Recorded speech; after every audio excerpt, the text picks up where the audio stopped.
Good morning. I know a lot of people are probably concerned about what this is about, and I don't know any other way except to be real straightforward. We were having discussions the other day after we assigned the budget and dealt with all the budget requests, and it came up that in some cases the indigent defense, sometimes we were given vacancies. They were, like if we gave 3 vacancies, they were filling 2 and adding additional monies to salaries. And of course what we deal with here is we deal with PAC and we try and keep the salaries the same. So what happens is, if this is correct, is we've got somewhat of a vicious circle, and we just wanted to address that. I don't know any other way to resolve these kinds of issues except to meet face to face and discuss it. So if the commissioner would come up, we'd appreciate her perspective.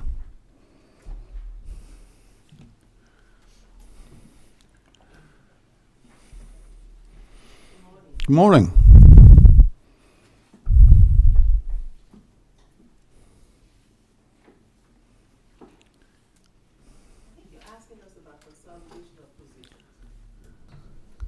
Okay, you're on now. Can you hear me now? Yes, ma'am. Okay, so I think you're asking about consolidation of positions, what we have done to make sure that we have enough funding to pay the employees. And so what we've done since I came in here, we've consolidated a lot of positions. For example, I don't know if you know that we haven't asked for any money for training, because what we've done. It's been live streamed, so you. Oh, so I have to say, okay. Yeah. Okay. I don't know that you realize we have not asked for a dime for training, because we seek our own training opportunities in-house. We brought training back in-house because that side of the budget was cut, and we decided we were not going to ask for it. We do have an opportunity to engage with one of the universities that's actually almost paying for our summer conference. Consolidation of positions is something that I have done with all the executive folks. Everybody that you see in here is sitting on 3-4 positions that would have been 4 positions in the past. I'm going to use her as an example because she's standing right next to me. And this is Natalie. Normally she'll be the chief legal officer, but right now she supervises appeal. She's over training. Sometimes she supervises all the 44 CPDs, all the alternate officers. She supervises all of them. She's over training, and she's over the appellate, and she supervises all the regional managers. Those would have been 3 positions. So what I said to the executive directors, as long as we don't have the adequate funding that we need, and please let me say this, because you can't look at a gift horse in the mouth. Since I came to this position, you guys have been more than magnanimous.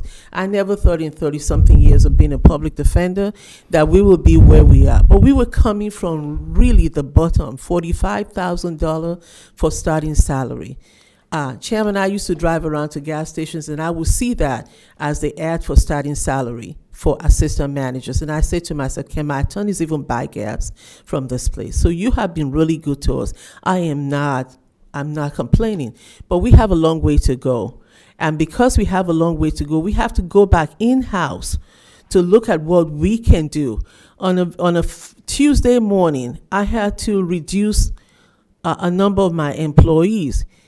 We had a contract for IT and have 4 employees who were also doing IT, and I had to release the employees. It was a very difficult decision to make, because you're letting people go who really haven't done anything, but I needed money to add to the conflict.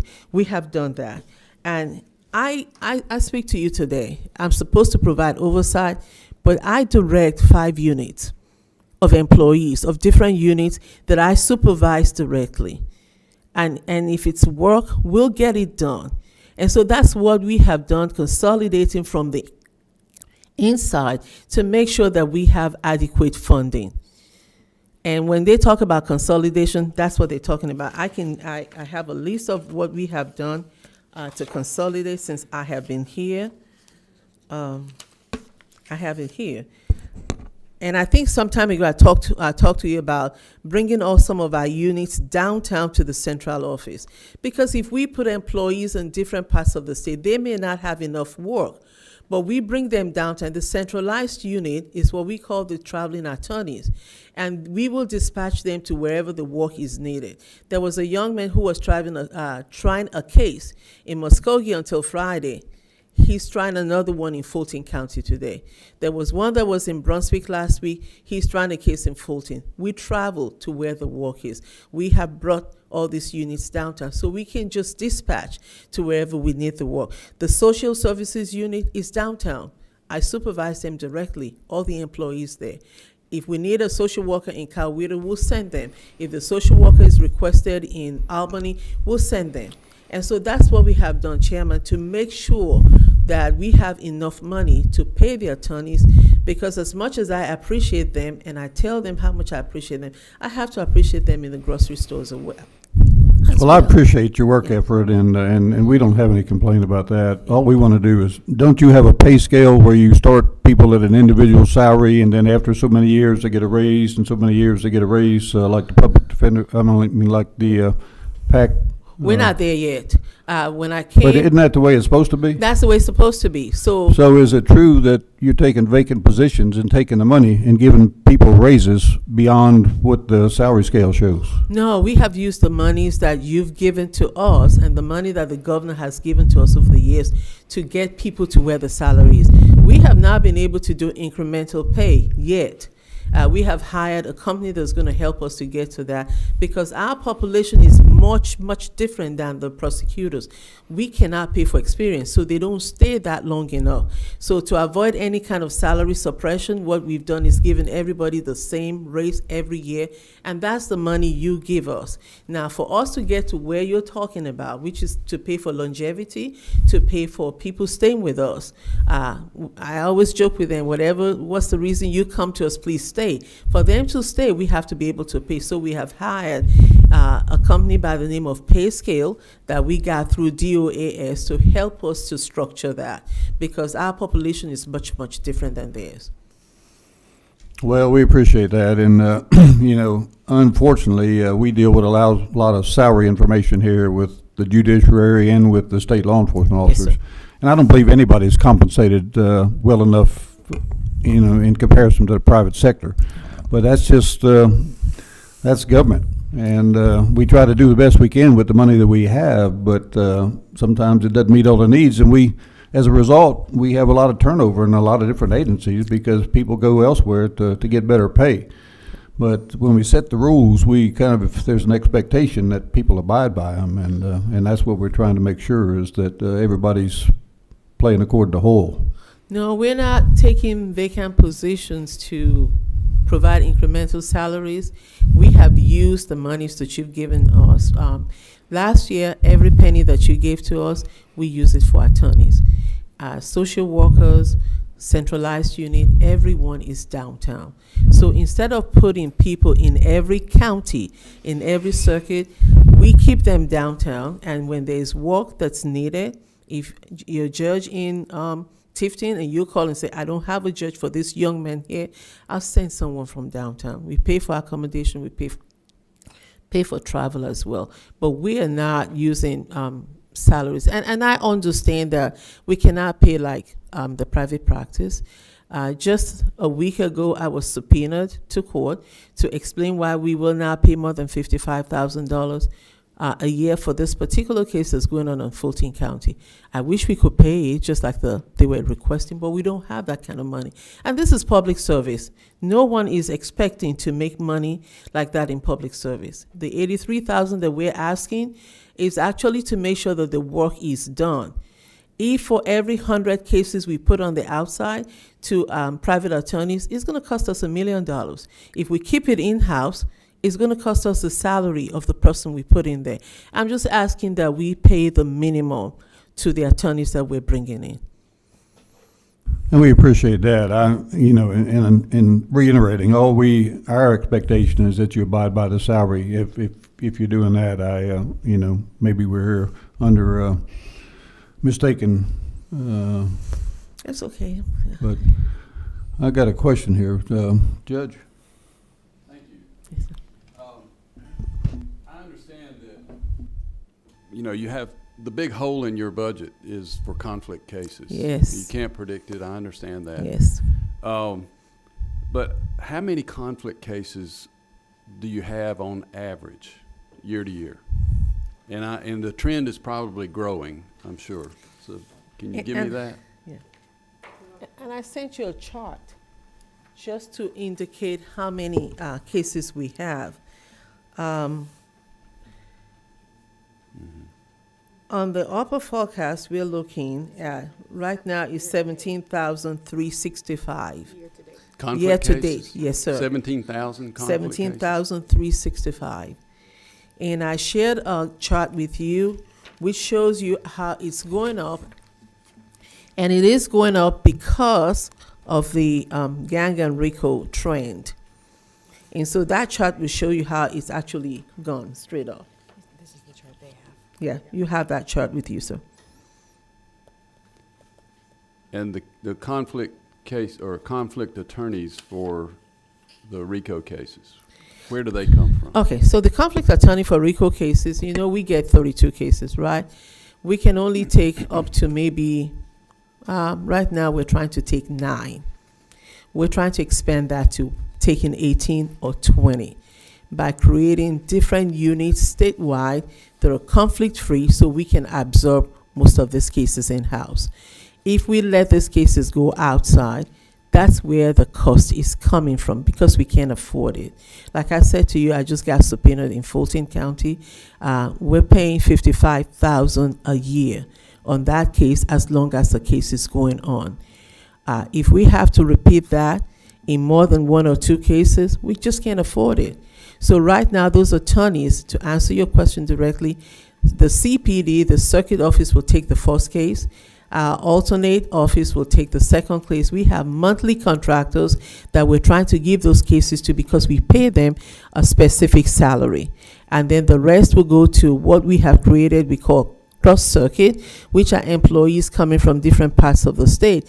If they can take a case with the permission of their supervisor. All right, let's go back just a second. The attorneys that you're paying by the month, I guess, is that what it is? Monthly, we give them a monthly salary, and they get monthly contract, and they get monthly salary for us to take certain number of cases.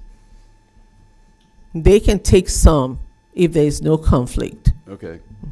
So you don't hire them when the conflict occurs, you hire them ahead of time to cover. Yes, sir.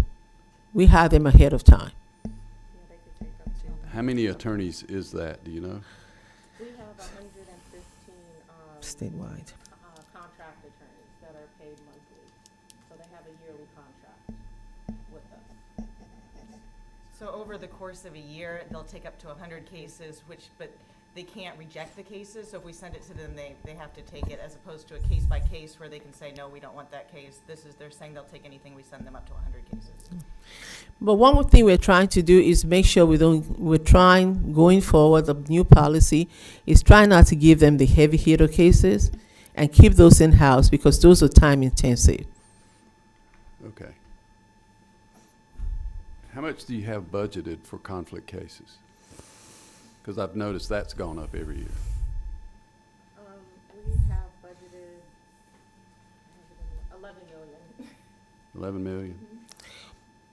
And when I first came here, if I remember right, it was 2 million. Yes.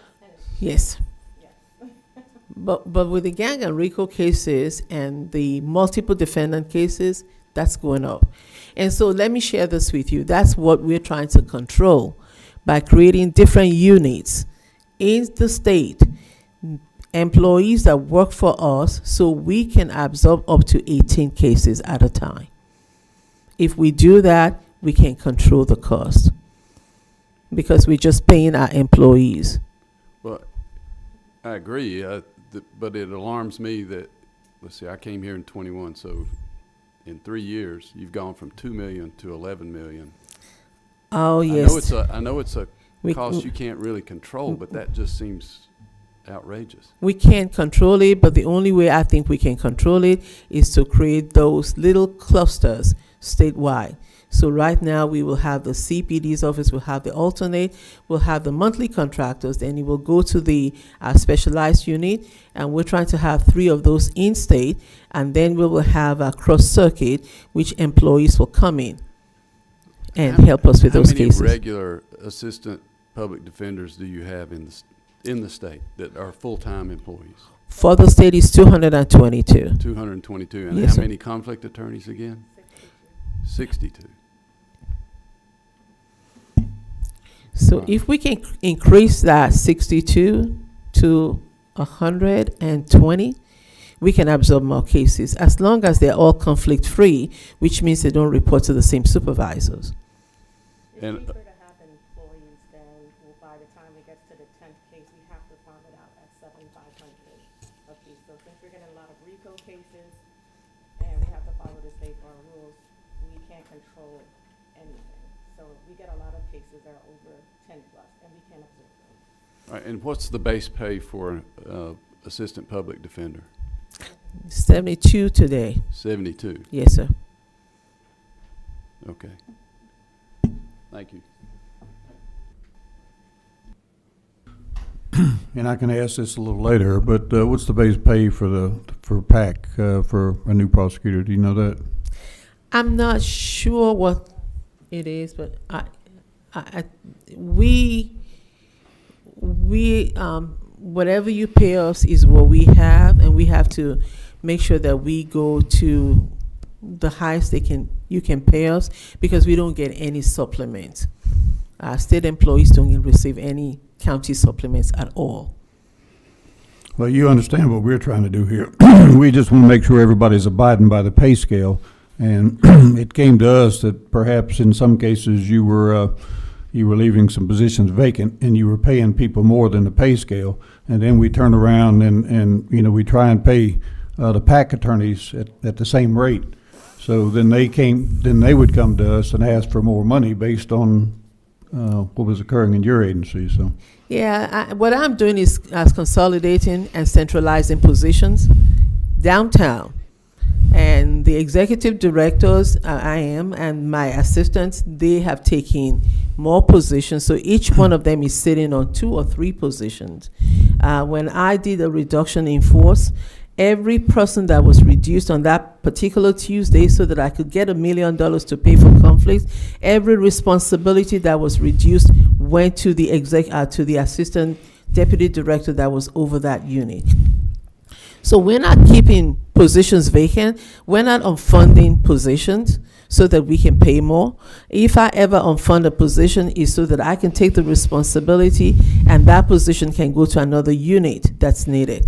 For an example, we lost the manager of our social work unit, and I unfunded, repurposed that position to go to gang and RICO, because it's only one attorney there. And what happened to the responsibilities there to supervise the social workers? I took that. And same thing in appellate. We lost the head of the appellate. We are not filling that position as a deputy director. The responsibilities went to Natalie. So that's what we have been doing, taking more and more responsibilities so we can release money to our employees. Because we are it's very difficult to keep training and releasing them, which is what we're doing. Mr. Chairman? Thank you. So the counties pay a local supplement to public defenders in each county, am I correct? No? Most of them, we are not sometimes privy to what those supplements are, because if they don't have a state contract with us, we don't really have that. We can ask and say, what are you paying? But that's not something that we control. So you're saying that the public defenders out there, everywhere else in the state, they don't have any pay scale. They just pay whatever they want to pay, as far as you know. They have whatever the county can afford. The pay scale that I'm talking to you, the 72, 82, 92, and 102, that's for the state. We have a hybrid system. The counties kind of control what they do with their employees. and the budget they get is from their county. What we get from the state is straight state. So that you're saying that and no state money goes to the local public defender's offices? If it's a county, so we have a hybrid. Let me explain this. For the hybrid system, we provide 2 employees. We provide 1 employee per judge. We provide an investigator, 2 investigators. Is it 2? 1 investigator and 2 admin. That's all we provide for the counties from the state. The county then turn around, they have their own employees, all the allocation that they give to the public defenders. And they give a separate budget on that. That's very different from what the state is doing.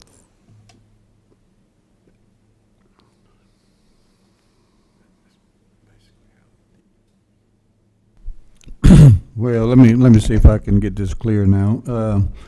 So you have public defenders who work in the counties that are under state contract or employees of yours, and you don't know what the county pays them in supplements? There's, so we have the state attorney, state APDs, county contract APDs, and then the counties themselves have separate APDs that we cannot see. And sometimes, they can use the straight county that I can't see and give the employees supplement, but that's very few and far between. Yeah. Well, I understand if they're in county employees or county contracts that they would be exclusive from you, but I would think that if they're state employees or contracted with you, that you would have some idea about what type of supplements. I think on the other side with PAC and the judges, we all know what the supplements are. Yeah, we see a few of them that we see, and, it's all seamless. Anybody else got any questions?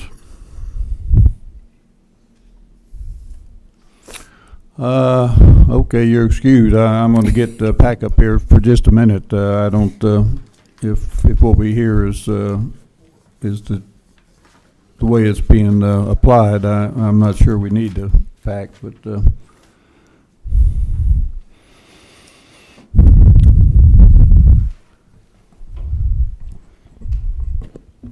Good morning, Mr. Chairman, good and morning. all the other chairmen on this committee. It's always great to be here at 8 o'clock in the morning, I got to tell y'all, but appreciate it very much. So we're here to answer questions, and Chris Jones is my Chief Financial Officer. If I can't answer a question, he'll be able to.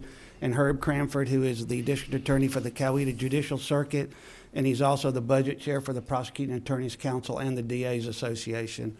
So we're here to answer any questions that you may have, Mr. Chairman. And I don't know that we really have any questions after what we just heard, but, what we heard previously was that, they were holding positions open and giving raises, and then subsequent to that, since y'all are supposed to get an equal amount, that you were turning around and asking for the same pay raises, and that just wasn't the way the system was supposed to work. Well, our starting pay is at $58,000. We strictly adhere to the pay scale that we have submitted to the legislature. And that pay scale is based upon experience, and as you get more experience, you can move up that pay scale. Right. There are some circuits that are able to supplement the DA and the assistant DAs. There are some circuits in the rural areas that pay absolutely no supplements. So our starting pay is at $58,000, and then we top out at $119,700, which is about 20 years worth of experience. Our whole goal is to be competitive, and we have fallen behind. So that's why we submitted the budget request we submitted. We have not cannibalized positions. We've kept those positions open, hoping that the economy turns around, that we're able to fill those positions. But basically also because a lot of those positions in that chart that I gave you, you can see are not in the urban areas. They're in the rural areas. And they're the ones having the most trouble, most difficulty hiring people. Plus, the state allocates our positions by circuit. So you get one ADA per judge plus 2 more, regardless of the size of your circuit. We're afraid that if we start cannibalizing positions, we're going to penalize the rural circuits, and they won't be able to fill positions if we should have the ability to start hiring people. Now, I will tell you, all options are open. If we can work within our budget, that's what we're going to do. But we have strictly adhered to our budget, to our pay scale. I'm sorry. And the rural circuits are the ones that don't get any supplement too. The rural circuits, a lot of them do not get any supplements. Right. Mr. Chairman? Thank you, Mr. Kanalakis. I hope you can appreciate the position that we keep finding ourselves in. It's like we're watching a tennis match, and you're over here, everything's fine. Public defenders, all of a sudden, we're hearing, or their pays are going up, so you need to match. So if we come in and we're going to give you what you're asking for, then next year they're going to be over here asking for more money to get to where you are. So there's a bit of frustration going on that we are being used as the pawn between the two agencies. And I hope that's not your intention and it's not their intention, but the goal is to have those assistants that are working for you and those working for you to be on an equal pay scale. And I believe that the only way that will happen is for y'all to follow the pay scale. And I don't know where we're going to end up, but we're all at a point where we're getting frustrated with what's happening. And there's got to be some meeting between the entities to say, and we're saying enough's enough. There's got to be an answer, and I hope that the two entities can work together to come up with an accurate pay scale. If we need to work on a plan that in 3 years this is where we are, and we're not going to cannibalize positions to give raises, and we're not going to be each other coming back wanting more money. If you need more money for individuals, then hey, let's get together, let's go to the legislator together and say, this is what we need and this is what we'd like to have. We're in a predicament right now. And I hear you and I understand where you are, but I hope that the public defenders hear where we are. I hope we can come to a resolution, and that's where I am. So just wanted to say that. Mr. Chairman, I appreciate your comments, and I understand, because one of the things we've always been told is that y'all wanted parity. Right. Based upon our pay scale, we haven't been able to do that. But also the jobs are different. The jobs are completely different. The public defenders have their role and we have our role. And sometimes that needs to be taken into account as well. So I understand what you're saying. I don't know if a commission needs to be established or a study committee, but we understand where you're going and what you want from us. And we have stuck to our pay scale. The former chairman of this subcommittee, the former Representative Andy Welch, I know he worked tirelessly for that, what we're talking about, to occur. And I feel that just the few years he's been gone, we are out of kilter again. So I hope we can work toward bringing that parity. Yes, sir. So, thank you, Mr. Chairman. Representative Holcomb? Thank you, Mr. Chairman. For what it's worth, from my perspective, and I recognize that I'm an Atlanta-based lawyer, it seems to me like the base for the public defenders is probably closer to where we'd want it, for both public defenders and for PAC. Do you disagree with that? Or Oh, no, I would agree that that's where we're trying to get to, yes. Okay. And my sense is that 58,000 is probably pretty limiting in terms of being able to recruit people as well, correct? Yes, sir.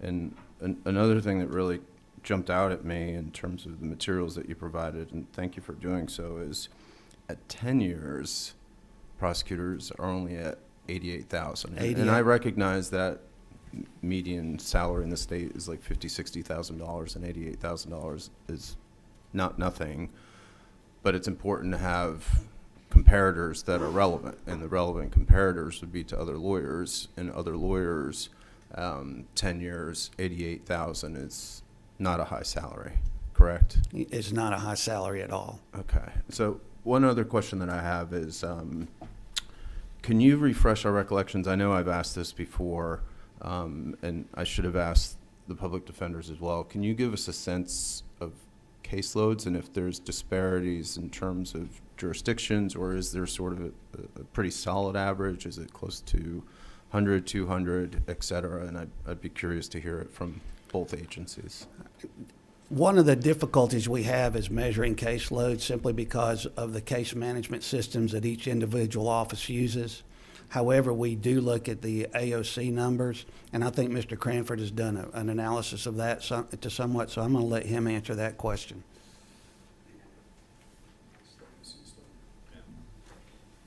Yeah, so I've looked at this a good bit for my circuit, and so I have some knowledge of other circuits as well. But out of 50 DA's offices, according to AOC, my circuit has the fourth highest felony caseload.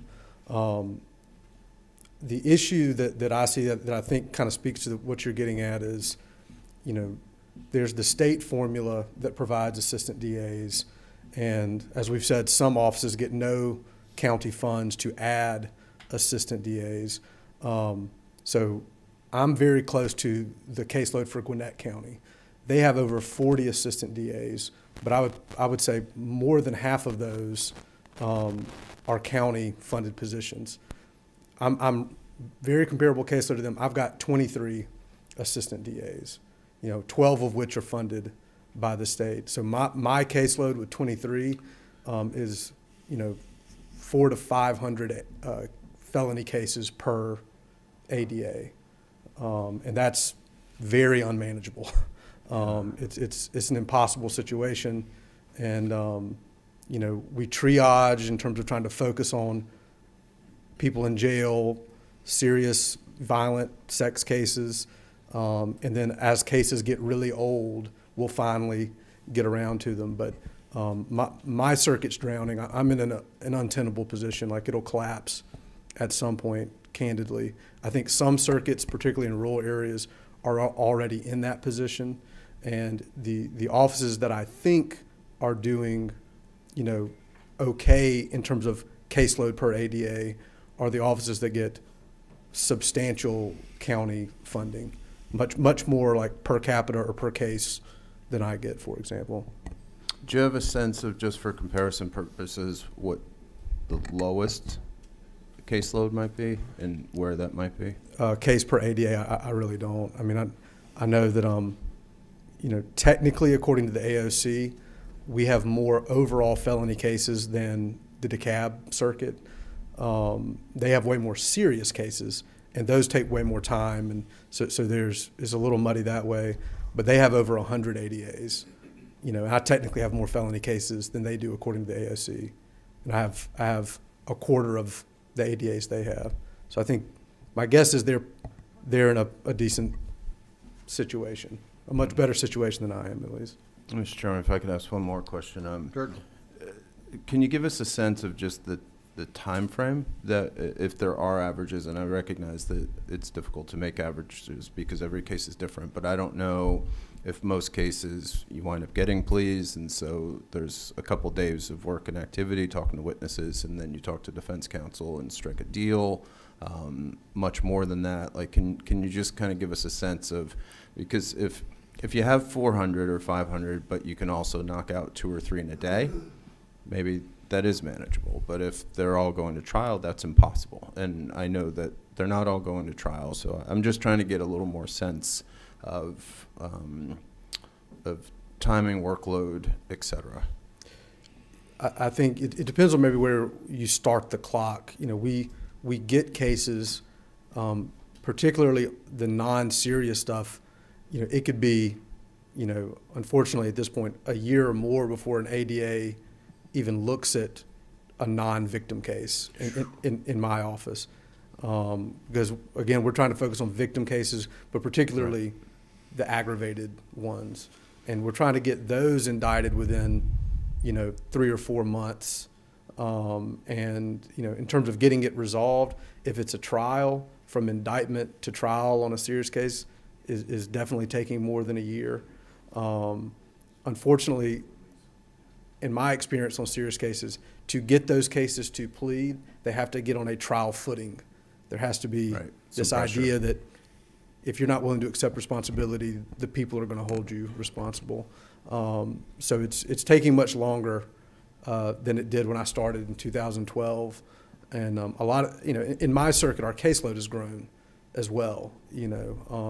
My home county, Coweta, when I started, was getting maybe 1,000 felonies a year. The last few years, we've been receiving 1,500 felonies a year.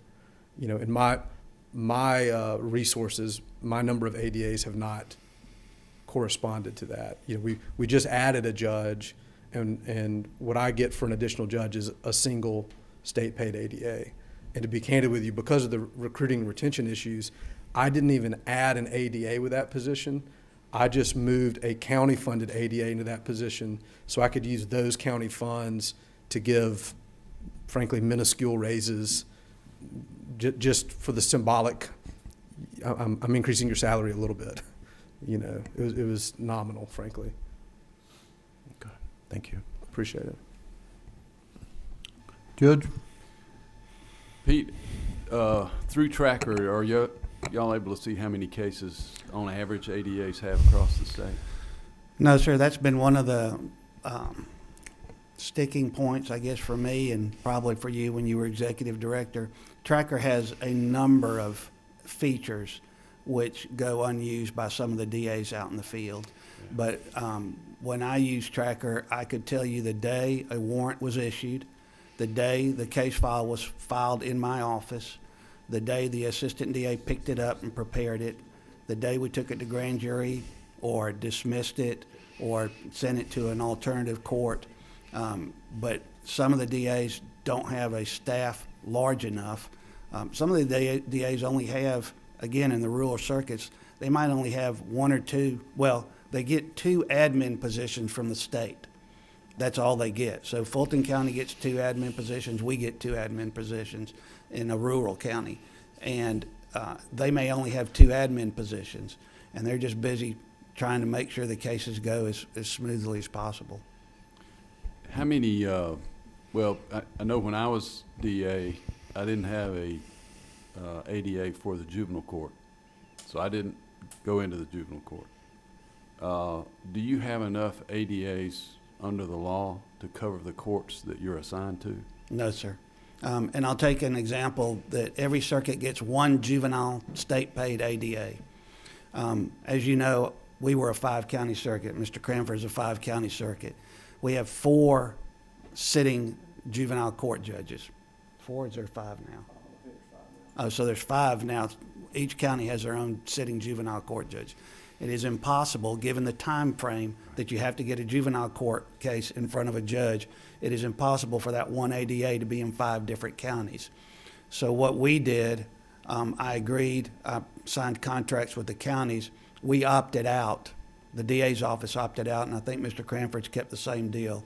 We opted out of Coweta, Carroll, and Troop. So they're hiring their own juvenile prosecutor, and we cover the 2 smaller counties with our juvenile prosecutor, with his juvenile prosecutor, I should say. If I could add to that, that's still the case. We have 1 juvenile state-funded ADA covering those 2 counties. Another example that we've mentioned before is I get 1 state-paid ADA to cover accountability courts. So in a single county circuit, if you have 1 drug court, you get a state-funded ADA out of it. I've got, I think, 3 drug courts, 2 mental health courts, and a veterans court that I'm covering over 5 counties. And what I get 1 ADA from the state to cover that. So Okay. it gets worse the bigger your area is. Now, y'all, and I'm sure y'all do have the numbers on this, the prosecutors that are hired locally. Do y'all have those numbers? When you say the prosecutors that are hired locally, county-paid prosecutors? County paid. The total number of county-paid prosecutors? Mm-hmm. I don't have that. I don't have that information. We could get that for you. Okay. Thank you. Any other questions? Well, very obviously, I'm not an attorney. And I've never worked in the judiciary, although I spent 43 years in state government before I came here, and worked in law enforcement and worked in 3 different state agencies. I have a good understanding of the state law enforcement community, but some of what you do and what the public defenders do is Greek to me. But when I worked at CJCC, I ran 30 multi-jurisdictional drug task forces across the state. And one of the things that shocked me, and it shocks me even worse when I hear what your salaries are now, I was hiring under some federal grants, ADAs to prosecute drug cases. And at that point, 98, 99, 2000, 2001, we were paying them $35,000 a year to start. I can't believe that over 20, 22, 23 years that we've only gone up to, what, 52, you Yes, said? 58. I mean, I was just sitting here thinking about the teachers' retirement system and their COLAs every year at 3% times 24, 25 years. What the inflation has been, I mean, it's got to taken its toll. And we had a tough time back then finding attorneys straight out of law school just past the bar to be ADAs at $35,000 a year. I don't know how they pay off their loans, and I don't know how you. Unless you get good supplements in some of these metro areas, I don't know how you maintain people. The metro areas pay significantly more than Yeah. we do. Well, I'm from kind of a metro area in Savannah, and they do pay significantly more. In fact, the chief judge down there was a good friend of mine. He graduated from high school with my wife, and he called me one time when we were looking at judges' salaries about 4 or 5 years ago, and he said, "Who told the AJC that I'm the highest paid judge in the state?" And I said, "You're like me, Judge. You're from the pre-computer generation, and you can find out what anybody in government makes anymore just in 30 seconds on the computer." But he was making 210. Supreme Court justices were making like 165, 170. But he had his supplement from the county, and then he got an additional supplement for being the chief judge. So, and I think the poor judge down in Donaldsonville was making like 125 or 130 for doing That's the right. same thing in a rural area. But and unless we have any more questions, I think this certainly isn't dead. I believe we need to do like the chairman said and have some kind of a committee or a working group or something to look at this and get some resolution. I think it's, and Andy was a good friend of mine, and I know how dedicated he was to this, and I think we need to work together and try and resolve I mean, the judiciary is a third of our state government, and if it doesn't want to run effectively and justice doesn't prevail, I mean, we have real problems in our society. And Well, and this becomes a slippery slope. The fewer ADAs you have, and the fewer public defenders you have, the higher the caseload, the less you can attract people because they don't want to stay where they're handling 400 or 500 cases, and you're constantly, as you know, in the public eye, you're under public scrutiny. People expect the court systems to flow, and you can have as many judges as you want. And if there aren't people preparing those cases and getting them filed or dismissed, and if there aren't other people on the other side that we can talk to, negotiate, who can also bring to bear some additional facts, it comes to a standstill. And, you know, I think, and I'm just speaking, Mr. Chairman, from the heart here, I think the state, you know, you fund 429 positions in a state with a population of over 11 million. Is that an adequate number? I don't know. But I'm here to answer any questions that y'all have, and if you need more information, we'll provide it to you. Representative Holcomb? Thank you, Mr. Chairman. And I think I would add this. I might be the only lawyer, or no, Judge Gunter is too.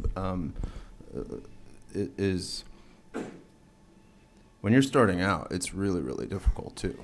So the efficiency of new public defenders and new prosecutors is really pretty limited because they're trying to figure it out. They're trying to get up to speed on the elements. They're trying to get up to speed on evidence. They're trying to get up to speed on the cases. So your efficiency is orders of magnitude different from somebody that's coming in the door. And so that's another one of those challenges of getting people and then having them stay long enough to where they can be efficient and become real masters of their craft and be effective. But if we have this turnover loop within like the first 1, 2, or 3 years, which sounds like what we have, Yep. then we're never getting to where we're getting that real efficiency, which can help move things along, let alone have much more experienced people that can make these judgments, which are significant. We're talking about people's liberty and freedom and accountability and justice and everything else. So it does sound to me, for what it's worth, Mr. Chairman, that probably some additional inquiry and study of all this is appropriate, and I really appreciate your all's time this morning. Judge? Thank you. Just to comment, for both of these agencies, y'all are training trial attorneys to go into private practice. That is what this system is right Yes, now. sir. That's exactly what it is. Yeah, so I appreciate what y'all are doing. Yeah, that's right. And what concerns me is, particularly in PAC, is when you've got a brand-new attorney right straight out of law school, just passed the bar, and he's going up against a 30-year attorney that's making $350 an hour, that's done this all his life and is really an expert at it. I mean, it's you face a challenge that's insurmountable. Many times. It's I don't know how you do it. And I just saw a case, and I'm not going to say where it is, but where two individuals who were charged with murder were given probation because in the delay in getting a trial. And I just believe that's incomprehensible to me. That It is. and you know, I think they waited over 3 years for a trial, and they've been incarcerated that whole time. And Well, I can remember, Mr. Chairman, when I started, I tried 5 cases in 1 week, 5 jury trials in 1 week. It just so happened it was against the same defense lawyer. He told me he made more in 1 week than I made in 1 year. yeah, So- probably. So I was saying, how can you afford to keep trying these cases? He says, this is where I make my money. Yeah. Any further comments? Hearing none, we're adjourned. Thank you, sir.